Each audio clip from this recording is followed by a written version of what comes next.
Branding, branding, branding. You hear that all the time about how companies need to develop their brand in order to stand out in the marketplace and attract attention.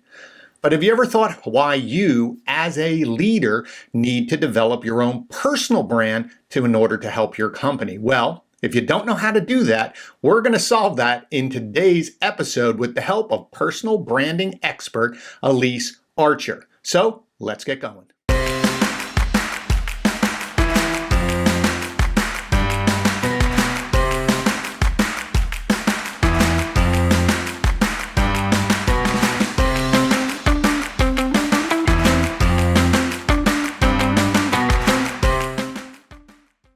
Hi, and welcome back to another episode of You're in Charge, Now What? I'm your host, Glenn Pasch. And as always, the goal of this channel is to help all of you who now find yourself in charge, be it a team, a division, but more importantly, a business, build the skills necessary to lead high-performing teams. In each episode, we focus just on one topic to give you some tactical tools that allow you to build those teams, build your business, and generate consistent results. So let's dive into today's episode. I'm super excited about interviewing my friend here, Elyse Archer. How are you today? Welcome. I'm doing great. Thank you so much, Glenn. I love the focus of the show, and it's just such an honor to be here with you. This is going to be fun. Great. So before we dive into today's topic, and we'll tell them what it's going to be, please take a little bit of time and explain or share with everybody who you are and what you do and where they can find you. Yeah, sure thing. So I would say try to be very succinct. I am a founding team member of a company called Brand BuildersGroup, and we're a personal brand strategy firm. We work with everything from individuals who are just starting out building and scaling their personal brand to some of the top personal brands in the world today. And I'm super passionate about helping people really own their message and stand powerfully as the face of their brand. It is the face of what they really want to bring into the world. And you can find me at Elyse Archer on all places. So. Great. And you have your own podcast, which I was on, right? Yes, I do. Yeah, thank you. Which was such a fun episode. Yeah, Instant Impact is the name of the podcast, so people can go check it out there. Yeah, it's really great content. So you definitely should be following her.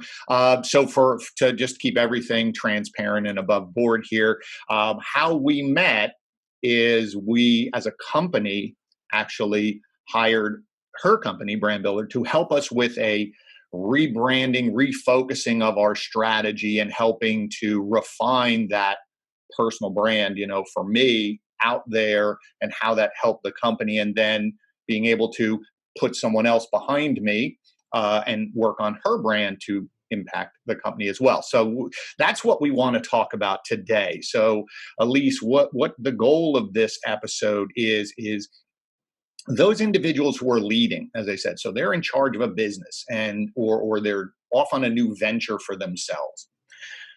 We talked in the pre-show, and I thought it was really relevant. Either they're pushed to do this because they realize they need to do this, or more importantly, what happens is they don't realize. And that to me is a bigger mistake. They don't understand how personal brand impacts their business, why it's important. So that's what I'd like to talk to you about today. And we'll talk a little bit about what you did for us. But when people come to you and they talk about that personal brand, I think there's some misunderstandings what that means. So in your mind, if somebody says to you, what are you talking about? What does that mean? How do you answer that? Sure, absolutely. Well, great question. And I agree, there are a lot of misunderstandings. I think at its core, a personal brand is simply what other people think of when they think of you. Mm-hmm. But I think one of the mistakes that people make, especially in a more corporate environment, is they discredit or disvalue having a personal brand. They think, well, it's all about the company brand. Right. And here's one of the things: people follow people more than they follow companies.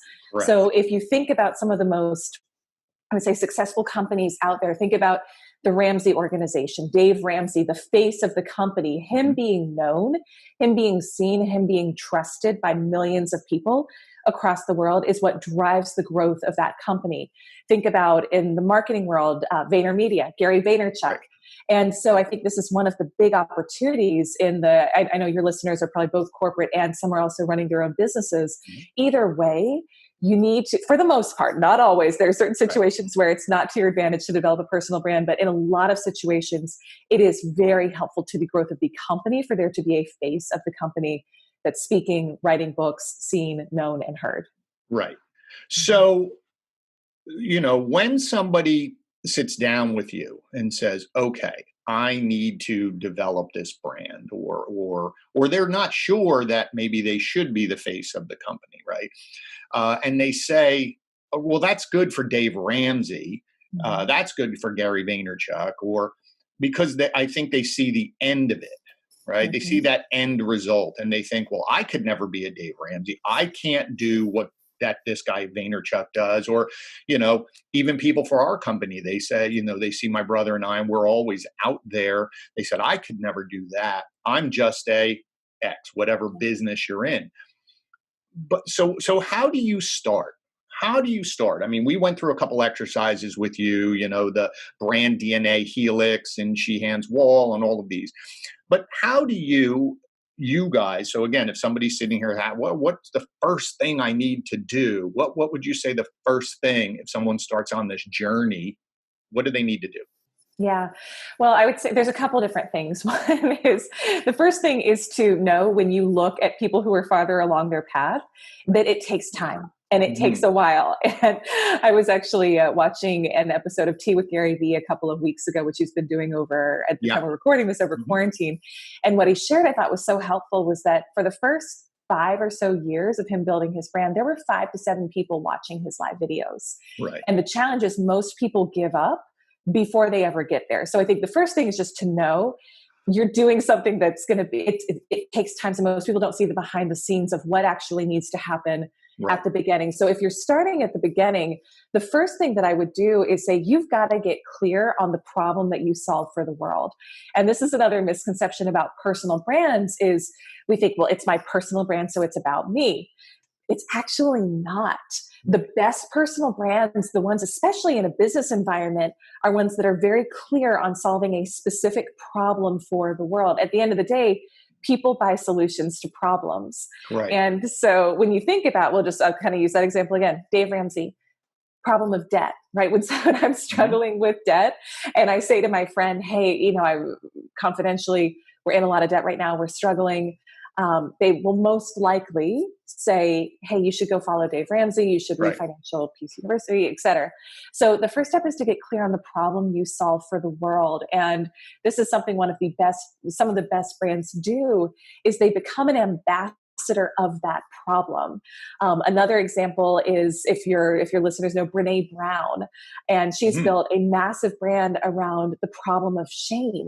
And she actually researches shame. She talks about shame. She does studies. She talks about it on stage.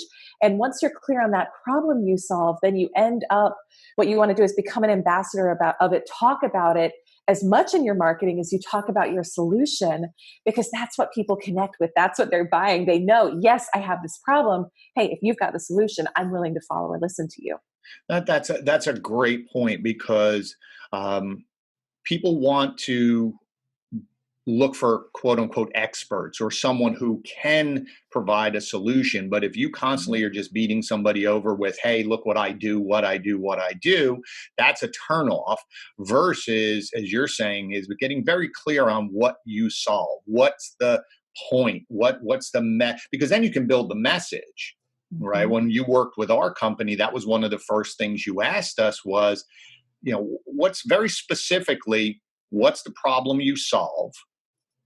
And who's the audience that your message pertains to, right? It narrowed it down, versus you can't do everything for everybody. Yeah.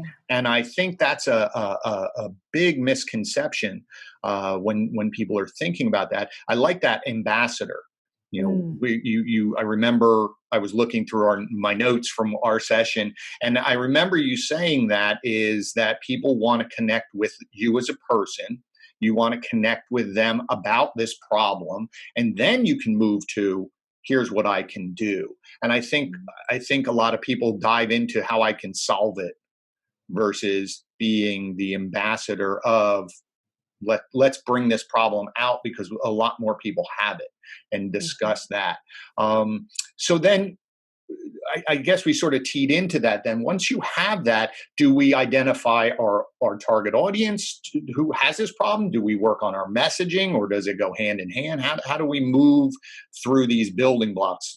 I know what problem I have, but that I solve. I'm going to be my ambassador. Where do we go next?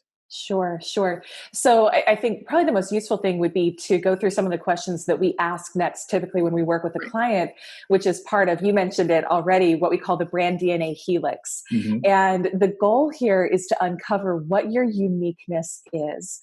If you try to compete today on I'm better than somebody else at XYZ solution or industry, there's always going to be somebody who's better than you. There's always going to be somebody who's worse than you at what you do. So there's a great quote by a guy named Larry Wingett. He says, the key is to find your uniqueness and exploit it in the service of others. So we put together this framework that we call the brand DNA helix, which helps you uncover what your uniqueness is and how you're going to use that in the context of growing your brand and growing your business. Now, let me just ask you a question here. Yeah. So I don't want someone to, so when you're saying uniqueness, it's not me as an individual. It could be, but it is that uniqueness of that solving that problem, or what you're, because again, what someone will say is, but I'm not that unique. My company's unique. So again, it's trying to make sure that, again, that I think that's where that disconnect is when people talk about personal brand. Well, I don't solve the problem. I've provided a solution to the problem, and that's where our uniqueness as a company comes, but then you embody that in your communication.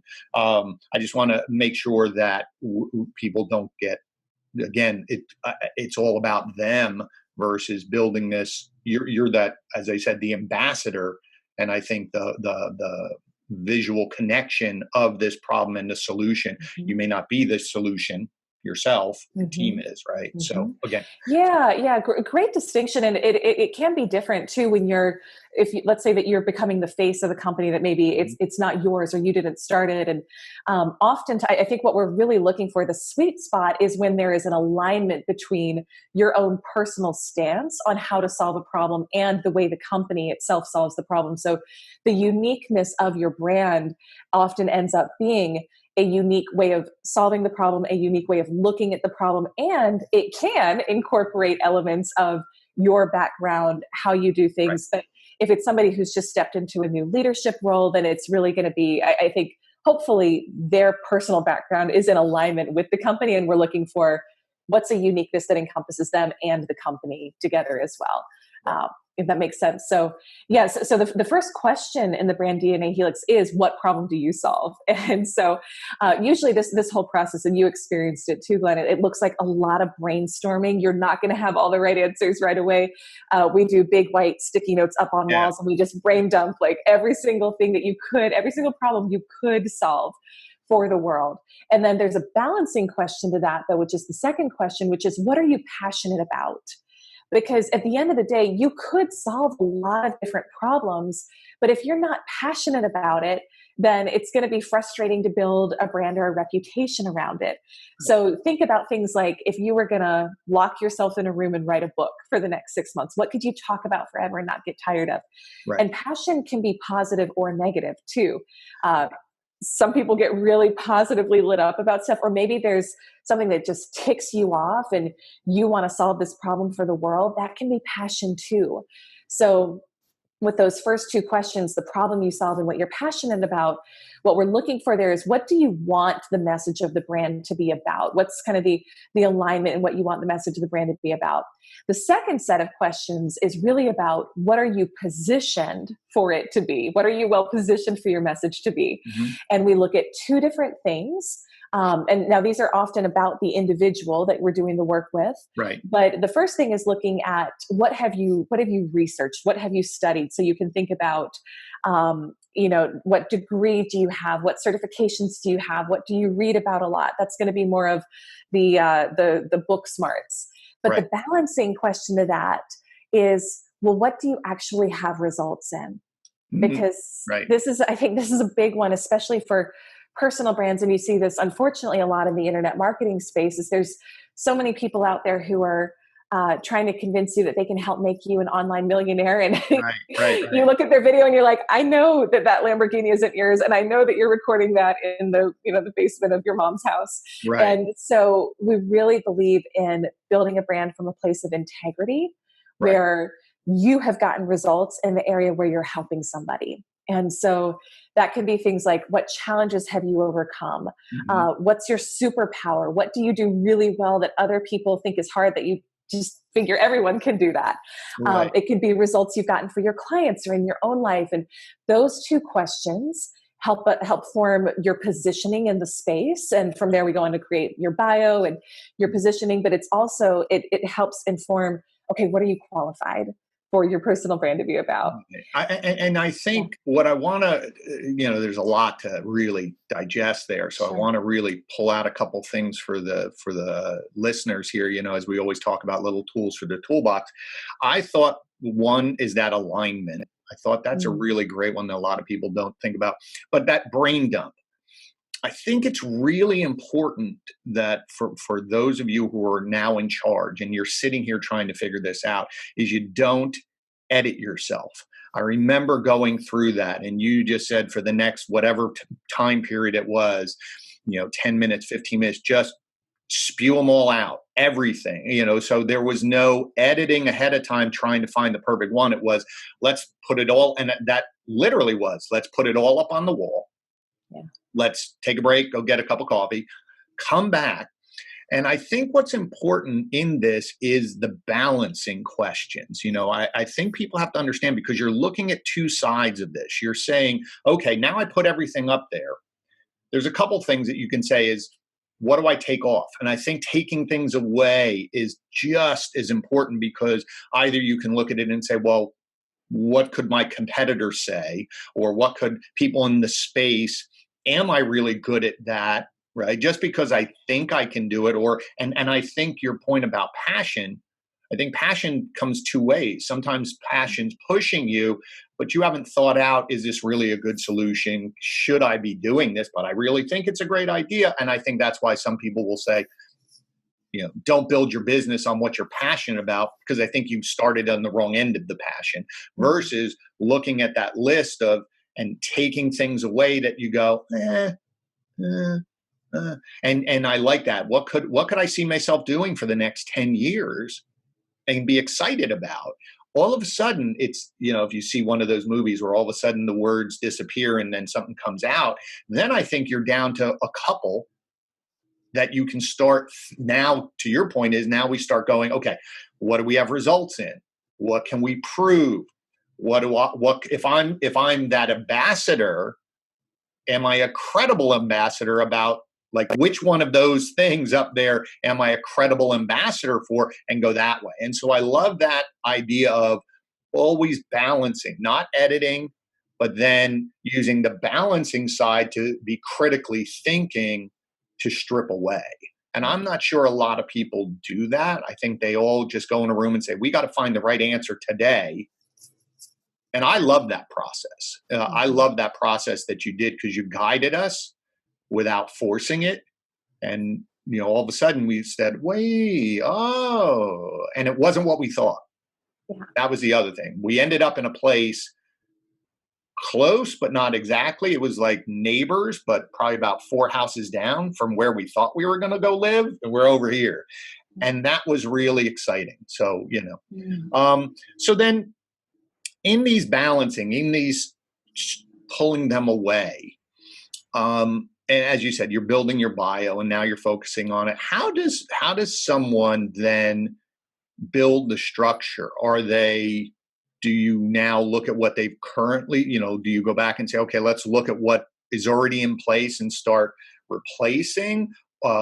Is it, nope, this is where we're going, and we ignore everything we've done? Walk me through that, because I can feel people going, change. I don't know. I want to hold on to what worked in my mind. Yeah. I think because there are a lot of people who go through this process where they've already built a successful brand, they've built a successful organization, and maybe they're looking to either rebrand, or they're looking to refresh their brand, or just become more visible. Right. And so you definitely want to integrate what's already working, which I think is a lot of these questions are aimed to honor who you are at your core. So that truth is not going to shift or change. And I think you spoke to this in talking about the process. The way I think about it is the answers are already there for you. And it's just with the right questions and with the right reflection, often from somebody else, you may find, oh, we don't necessarily have to make a huge shift, but if we change our positioning a little bit this way, this is going to position us competitively. Right. And the final two things that I would look at as well, and I think this gets into, do we have to make a big change or not? The final two questions in the brand DNA helix. I'll say this for if you have OCD listeners like me who are like, I need to know the final two because she only said four, but it ties into the question you asked. They're about business model and what model is going to be of service, and are there changes that need to be made in the model? So the final set of questions that we look at are, first, what would people be willing to buy from me? And this can be really valuable whether you're established or whether you're starting from scratch. And we look at, we call them the PAIDs. So you experienced this, Glenn, and I think your listeners will learn. We love a good acronym at Brand Builders Group. Everything is an acronym. So it's the 5 different ways you can get paid from your brand. And so there can be products, there can be ads and affiliates. So, building a big audience, then people will pay to be in front of them. There could be information. So think about a course, a membership site, deals, brand deals, and then finally services. So marketing, advertising, coaching. And a lot of your listeners may fall in, they may fall in the products category or they may fall in the services category. But you want to sometimes you'll look at this and you'll say, gosh, there's this whole category we haven't thought about where we could be creating a revenue stream that we haven't tapped into yet. Right. So it's really looking at both now and down the road with the problem you're solving in your positioning. What are the different revenue streams that could make sense for the company? And then the balancing question of that is something we call the dares. So what business do I actually want to be in? How do I want to spend my time? And the more of these you can check off, the more of the dares you can check off, typically the more time freedom you're going to have. Right. So with anything that you're building, we look at, is it digital? Is it automated? Is it recurring? Is it evergreen? And is it scalable? Now, I have yet to find a business that does all 5 of those. Essentially, it would mean you're building a totally online platform. There's no humans required. Everything is automated. You can scale to $1 billion+ and not need any. We think Netflix is close, but it's still not quite there. But once you do that exercise, you can kind of look at, okay, business model that you have right now and revenue streams, and you may say, there's something we've been doing for a while that we need to kill, and we just hadn't realized it. Or there's this whole new opportunity here that we could start going into this market. Right. Or you may say, you know what we've got works for us from a revenue model, but we're just going to start elevating our positioning and our visibility in the space through the growth of my personal brand. So those would be the next steps there. Yeah. And I remember when we went through that, it was very interesting because I remember how we connected. I was listening to the Lewis Howes School of Greatness, and Rory was on it, and they talked all about for Lewis Howes' company, the fact that he was not, his main driver was the podcast, but he was not unfocused on it, but he was more focused in other areas. And then all of a sudden you were like, whoa, this is the driver of everything. And so for us, we had dipped our toes into a lot of different things. But I remember the question that you guys kept asking, which was, if you could get rid of one, which would it be? Right? How much time and what are your results? What revenue you're generating from this X, and is it worth it? And I thought about it because I kept thinking to myself, in my gut, I was going, it's not my favorite, but it does generate revenue. But it was not as much. If I turned my focus into something else, I could generate more revenue with less expense, so my margins were higher. But I remember you, I believe, said, how much headache is it causing you? Right? So the revenue, and I think a lot of people in charge just assume I'm supposed to be stressed out. It's supposed to be hard. And then but you never balance that. You never balance the revenue versus the struggle. And there was an exercise that you did, something along those lines, saying, on a scale of 1 to 5, where does the revenue go? And then where's the stress level of dealing with that? And I thought that was super insightful because it helped us then go, you know what?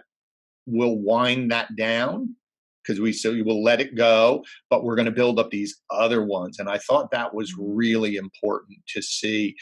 So for when you talk to your other clients, is that sort of process of going through the paids and the dare, is that talk about some of the other people that you've dealt with, not names or whatever, but meaning like, what was that? Was it as eye-opening to others as it was to us?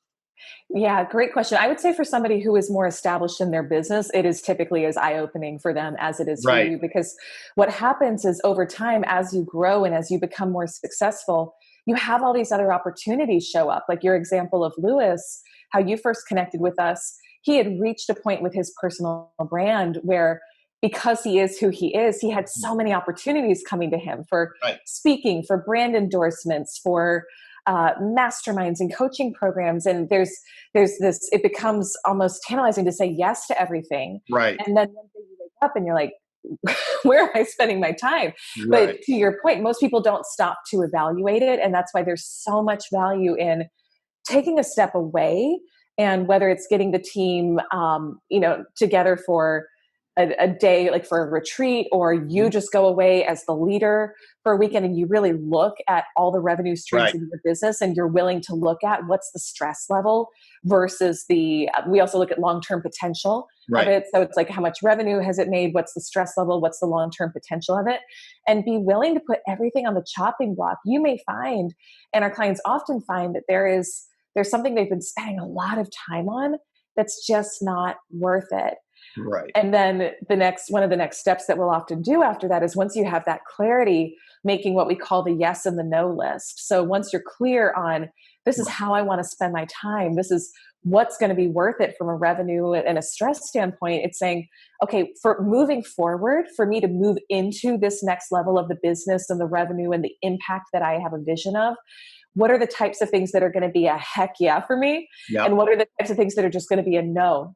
Right. I think that doing that exercise first to look at the revenue streams and what's actually working and what's not helps tee you up well to be able to say strategically moving forward, this is going to be a yes and this is going to be a no. And it makes decision making like that. It's so much faster and easier. Yeah, and for us, and I think, and I'm glad you jumped on it, because that's where I was going to go next. Because when you're clear, because you're right, and I want to touch on this for a brand new person as be careful of not, because I remember as we were growing, we saw a need or someone said, hey, can you do this? And sure we can. And sometimes you end up taking your eye off of the core business that's generating everything. And then all of a sudden that starts dwindling down. But I think there is that misconception of, well, I need to say yes to everything to build up my brand. That's building my brand, is saying yes to everything. And then literally you realize, no, it's not. And I love that clarity of saying, now moving forward, this is what we're focusing on. So when someone comes, you say no, and if you say yes, you said yes, and there's a purpose to say yes, or maybe it's a favor or whatever you're doing, but you're really anchored in your core to say, I know why I said yes. Mm-hmm. And like you said, it could just be a one-off. All right, I'll go speak at this conference because it's a favor to someone or it's a friend, but I'm not going back into the speaking business. That type of mentality. So I really love that. So for those people then who don't, because like you said, that type of process worked really well for us because we had 10 years or 12 years of business, and we had failures and we had attempts, and we sort of knew we shouldn't be over here, but it's hard to let go of the revenue, all of that. But if I'm brand new, or it's a new company, a new venture, or whatever, do you work on that? Do you do a version of that as more of a, hey, don't, stay your course for 3 years or 2 years? How do you handle someone who's just starting it? Yeah, we have a lot of clients who are just starting, and I think it's equally as valuable to do that exercise then, and Right. because it's about building intentionally. So one of the things that we're really clear on is we want to help people build skyscrapers. We want to help them build as big as they want, Right. organizations, companies that make a big impact in the world. And so when you can be clear from the start, going through that same exercise, the PAIDs, what would people buy from me? And you can map out your business model and your revenue model and get clarity on, you know what, it makes so much sense to go in this direction I hadn't thought about, or I was going to go in this direction and now I see that doesn't make sense. So let me do something else. And then also incorporate more of the dares at the beginning too, so that you do have more time freedom as you build. And even down to the yes, no list, like making that decision when you are in a place where the opportunity is not sitting you're not looking at your email and someone's asking you to speak for free again. And you're like, oh, I feel like I should. But if you make that decision ahead of time and then empower your team to also have your list and hold you accountable to making decisions that way, it's going to help you grow and scale faster. So it's super valuable at the beginning just to have that clarity on, what am I building? What am I going to say yes to? What am I going to say no to? And so we work with a lot of companies and individuals and brands who are either rebranding or they're starting something brand new. Right. And one other thing that I'll say is we actually recommend going through the business model piece first before identifying your target audience, which is a little bit different from how most people in the branding space will do it.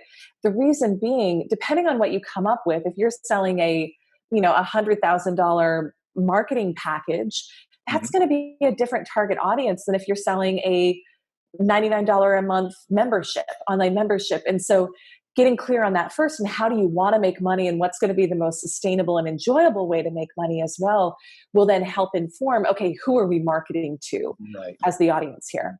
I think that's it. That to me, like, folks, this is a big tool in the toolbox, is that you're going about it the right way. We have a tendency to go just rush out and say, well, we're going to just market. Either we're going to market to everybody, or I know the audience, but you're not clear, which then you have a muddled message. You don't know who you're really solving that problem for, or more importantly, what your business model is. I think that's really the work, even in a rebrand. As I said, I think I cannot, and my little, little advertising here is, businesses, you should engage their company, engage Elyse, because especially for a rebrand, we grew and are more profitable because we got super clear on what we do, who's our audience. We got rid of some things that we thought were profitable, but they were headaches.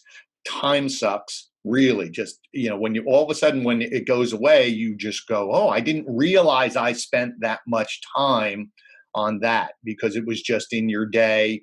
And once that got away, you got time back. And I think the most valuable thing we walked away with, or I personally walked away with, was the idea of, how do I want to spend my time?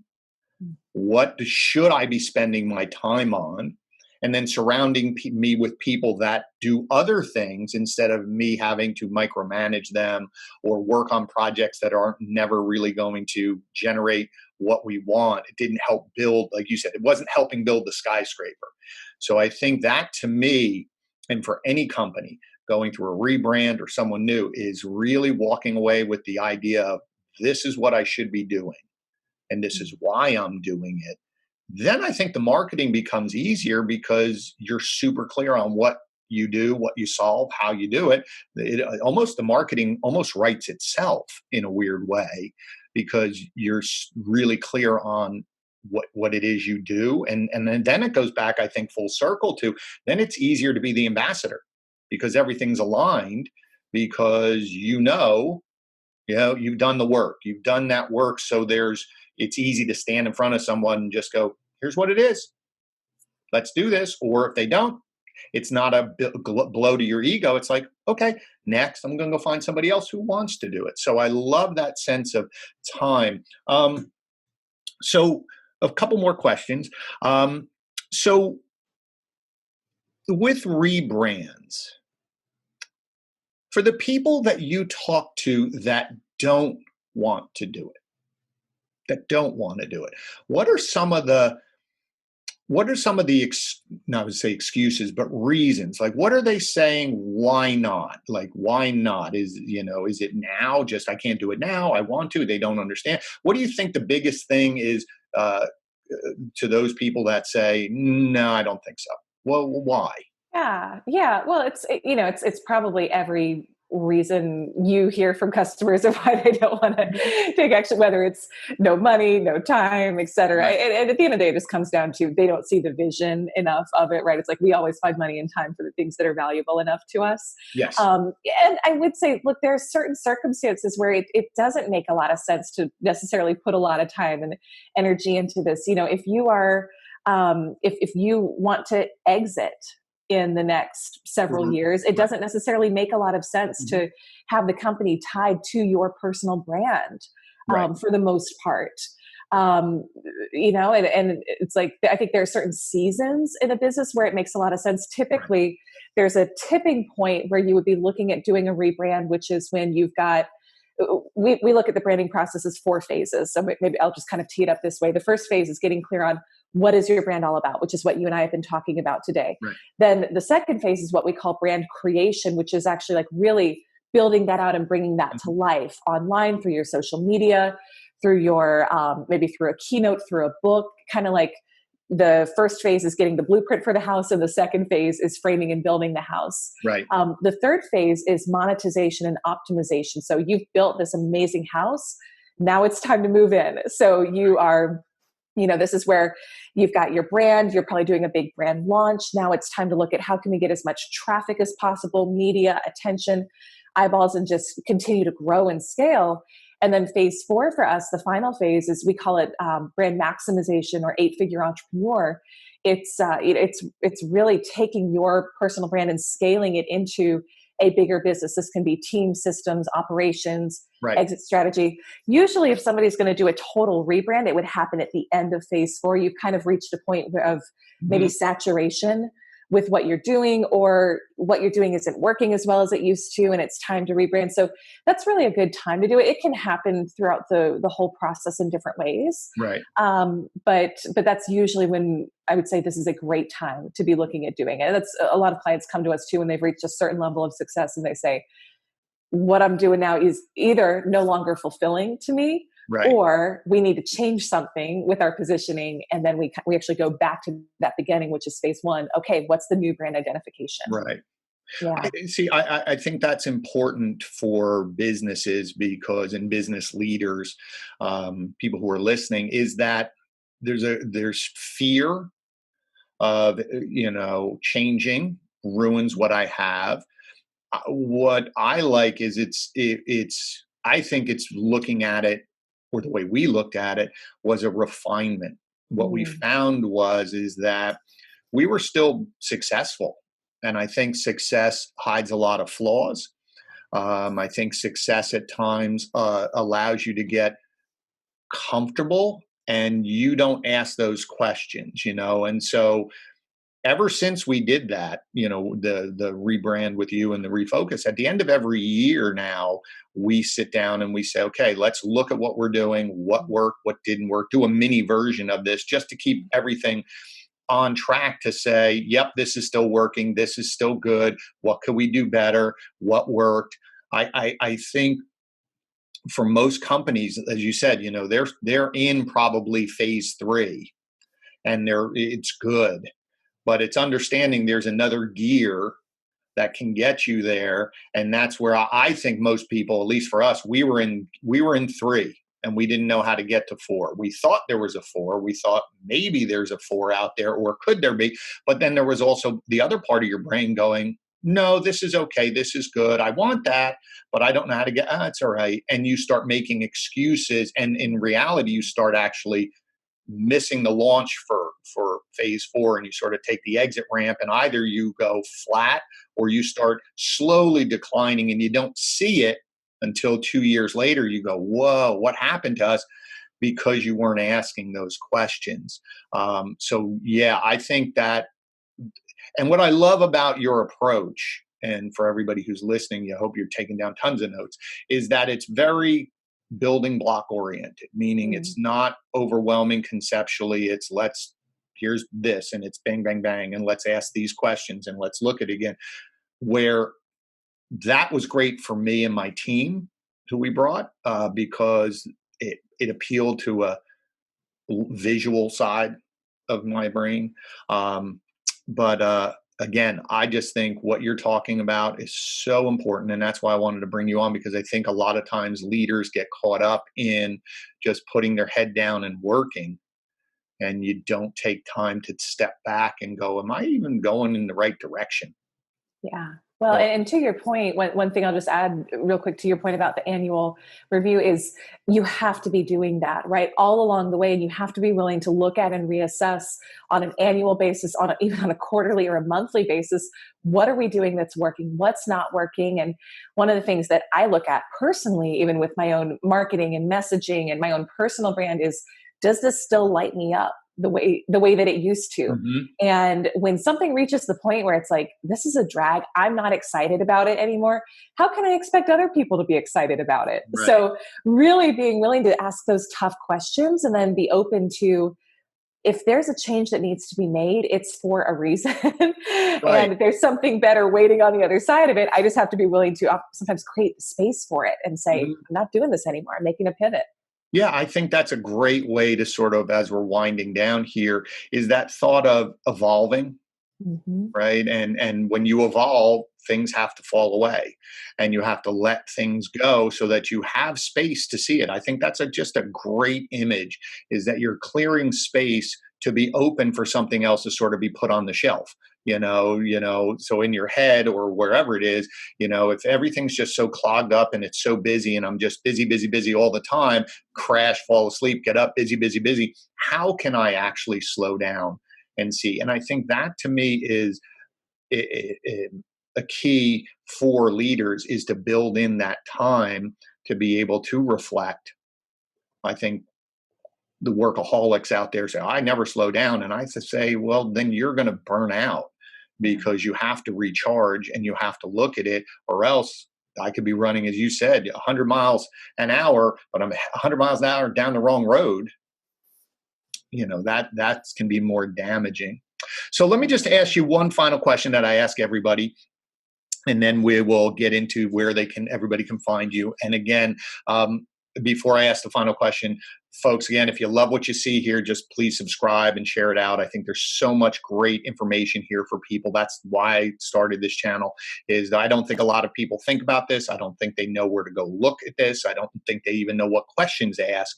And Elyse has provided you so much information and so many great questions to help you on your journey. But as I said, I am a believer in what Elyse does and her company does. I cannot recommend it more highly. So I think, again, she'll tell you where to go find her, but you should definitely take time to even just have a exploratory call, because that's how we started. We just had a chat and it clicked, and I said, okay, we're doing this. So question that I ask everybody is, so you have someone new, and you do this a lot, but I want you to pick the one thing that was either someone gave you. So again, someone new is sitting in front of you, and then they're going to go down this journey, either what you would recommend, or as here's the one thing. We can capsulize. What's the one most important thing? Either someone gave it to you and you said, yep, I always carry this with me, or it's something you learned and they're saying, okay, what's one thing I could tell someone who's brand new at this, what they should be doing? Yeah. Oh, I love this question, because so many things pop up. But here's what shows up for me is one of the things that I've learned over the years, and that we teach our clients as well, is that reputation always precedes revenue. It always precedes revenue. So whether you're brand new or whether you've been doing it for a while, if you focus on building your reputation, that will carry with you wherever you go. The reputation of your own personal brand, of the company. When we started this company 2 years ago, all that we had was our reputation. We didn't have a website. We didn't have, right, I remember. We had nothing. We actually were marketing a branding company for close to a year without a website, which you can only imagine how the conversations we had with that. Right. But it worked because of the strength of our reputation and our relationships. And so always focus on your reputation and know that the revenue will follow. Great. That is awesome. So, wow, just so much. I thank you. Thank you so much for joining me today. So before I close out, please tell everybody again where they can find you, easiest way to connect with you, where do you hang out the most on social media, best way to find you. Thank you so much. Well, I so appreciate this, Glenn. So like I said, on all social media platforms, I'm at Elyse Archer. I would say I'm the most active on LinkedIn, and then maybe Instagram second. And thank you too. I wasn't expecting you to share how much our work together helped, but I appreciate that. And if somebody does want to have a conversation, they can go to freebrandcall.com/EA and get signed up for a free call. So freebrandcall.com/EA. And we'd love to connect with anyone who this has spoken to. So thank you again, Glenn, for the opportunity. Well, thank you again. So again, thanks so much. As I said before, put your comments down below. Please subscribe, share it out. That would mean the world to me. We want to grow this channel. We want to help those people who are in charge really build up the skills. And I think there's so much in this episode that you can benefit from. So as I close out every episode, I say you're in charge, but now, thanks to Elyse, you have a few more tools to help you become more successful. Thanks so much. See you next time.